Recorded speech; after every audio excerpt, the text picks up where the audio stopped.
Oke, kita lanjutkan ke soal berikutnya. Dua buah kawat berarus diletakkan sejajar terpisah sejauh 20 cm. Kuat arus pada masing-masing kawat I1 5 ampere, kemudian I2 3 ampere. Sebuah kawat berarus lain hendak diletakkan di sekitar kawat 1 dan kawat 2.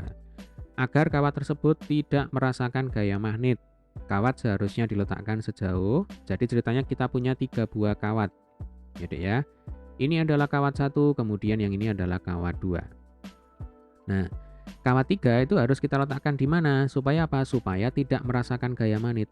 Nah, itu adalah tugas kita, yaitu mencari posisi kawat ketiga supaya tidak merasakan gaya magnet akibat berinteraksi dengan kawat 1 dan kawat 2. Ya. Oke, arus yang mengalir pada kawat 1 5 ampere ke atas, ya kan? Kemudian arus yang mengalir pada kawat 2 3 ampere ke bawah. Nah, ini karena arusnya berlawanan, ya Dek ya. Maka kawat ketiga itu harus kita letakkan di dekat kawat yang arusnya lebih kecil, ya. Jadi karena di sini 5 dan 3 itu menang 5, nah maka kawat yang arusnya kecil itu adalah kawat kedua. Maka kawat ketiga itu harus kita letakkan di sebelah kanan kawat kedua. Ya, di dekat kawat yang arusnya kecil. Itu kalau arusnya berlawanan. Nah, nanti kalau ketemu soal sejenis, ya, kemudian arusnya itu searah, sama-sama ke atas atau sama-sama ke bawah, maka kawat ketiga ini harus kita letakkan di antara kawat 1 dan kawat 2. Nah, di sini. Ya, supaya apa? Supaya tidak merasakan gaya magnet. Nah, diingat-ingat ya, Dek ya. Jadi kalau arusnya searah, maka kawat ketiga itu harus kita letakkan di antara kawat 1 dan kawat 2. Kalau arusnya berlawanan arah, kita letakkan kawat ketiga itu di dekat kawat yang arusnya kecil. Ya.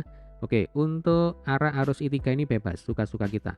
Boleh ke atas, boleh ke bawah. Nanti hasilnya pasti sama. Baik, sekarang kita gambarkan gaya yang bekerja pada kawat 3. Ya, akibat interaksi dengan kawat 1 dan kawat 2. Oke, kita mulai dari kawat 1 dan kawat 3.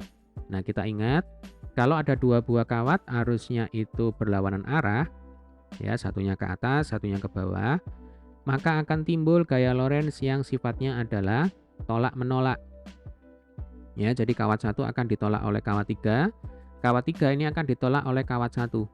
Jadi kalau kita gambarkan di kawat 1 itu akan mengalami gaya Lorentz sebesar F3, ya kan? Kemudian di kawat 3 itu akan mengalami gaya Lorentz sebesar F1. Ini maksudnya adalah gaya yang dialami kawat 3 ya akibat kawat 1. Nah, sekarang interaksi antara kawat 2 dan kawat 3.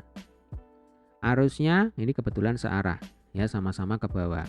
Maka akan timbul gaya Lorentz yang sifatnya adalah tarik-menarik. Ya, kawat 2 akan ditarik oleh kawat 3. Nah, ini adalah F3, gitu ya. Kemudian kawat 3 itu akan ditarik oleh kawat 2. Nah, kalau kita gambarkan kira-kira seperti ini. Oke, bisa membayangkan ya, Dek ya. Baik, rumus yang kita punyai adalah gaya persatuan panjang. Jadi, F per L itu sama dengan mu 0 kali I1 kali I2 dibagi 2pi dikalikan dengan A. Nah, ini harus diingat-ingat ya, jangan sampai dilupakan. F itu adalah gaya, gitu ya, gaya Lorentz. L itu panjang, berarti F per L ya gaya persatuan panjang. Mu 0 ini jelas ya, 4pi kali 10 pangkat min 7. Lalu I1, I2 itu adalah arus yang mengalir pada kawat 1 dan kawat 2 atau pada masing-masing kawat.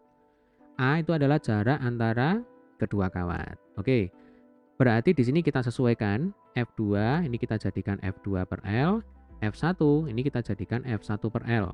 Nah, supaya tidak merasakan gaya magnet, berarti resultan gaya yang bekerja pada kawat ketiga itu harus sama dengan 0. Logikanya gaya ke kiri harus sama dengan gaya ke kanan, ya kan? Maka nanti secara matematis bisa kita tulis F2 per L sama dengan F1 per L. Ya, oke. F2 per L berarti ini interaksi antara kawat 2 dan kawat 3, gitu ya. Maka nanti rumusnya adalah mu 0 kali I2 kali I3. Nah, ini dibagi 2pi A. Nah, A di sini adalah jarak kawat 2 dan kawat 3, ya. Kita misalkan saja jarak antara kawat 2 dan kawat 3 itu sama dengan X. Nah, seperti ini. Ya, ini berarti 2pi dikalikan X. Sama dengan F1 per L.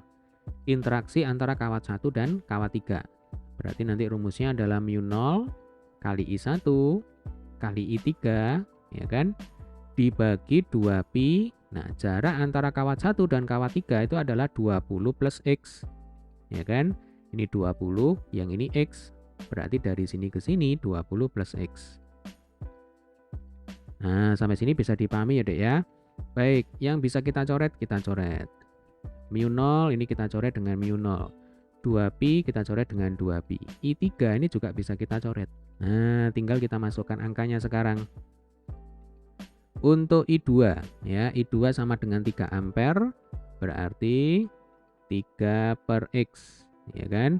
Lalu I1 sama dengan 5 ampere, berarti 5 per 20 plus X. Nah, tinggal kita kali silang. Nah, kita lanjutkan di atas ini ya. 3 kali dalam kurung 20 plus X. 3 kali dalam kurung 20 plus X sama dengan 5X. Nah, ini tinggal kita kali masuk. Ya, 3 kali 20 sama dengan 60 ditambah 3X sama dengan 5X, ya kan? 3X kita pindah ke kanan, jadinya minus. Atau langsung aja ini 60, ini sama dengan 2X. Maka kita dapatkan X sama dengan 60 per 2. Jawabannya adalah 30 cm. Jadi, jarak kawat 3 terhadap kawat 2 30 cm. Atau jarak kawat 3 terhadap kawat 1 sama dengan 50 cm. Nah, tinggal kita cek ya, jawaban yang benar itu yang mana. Jadi 30 cm di kanan kawat 2. Nah, ini 30 cm. Nah, ini yang C. Ya, 30 cm di sebelah kanan kawat 2. Atau 50 cm di sebelah kanan kawat 1. Nah, ini yang E ini jadi jawaban yang benar ketika kiri ini diubah kanan. Gitu ya. Tapi karena di sini tertulis kiri, ya berarti yang ini jawabannya salah. Nah, maka jawaban yang benar untuk soal kita kali ini adalah yang C, ya. Jadi kawat ketiga harus diletakkan sejauh 30 cm di sebelah kanan kawat 2 supaya tidak merasakan gaya magnet akibat berinteraksi dengan kawat 1 dan kawat 2. Oke, semoga video ini bisa dipahami. Sampai ketemu di video pembahasan soal berikutnya.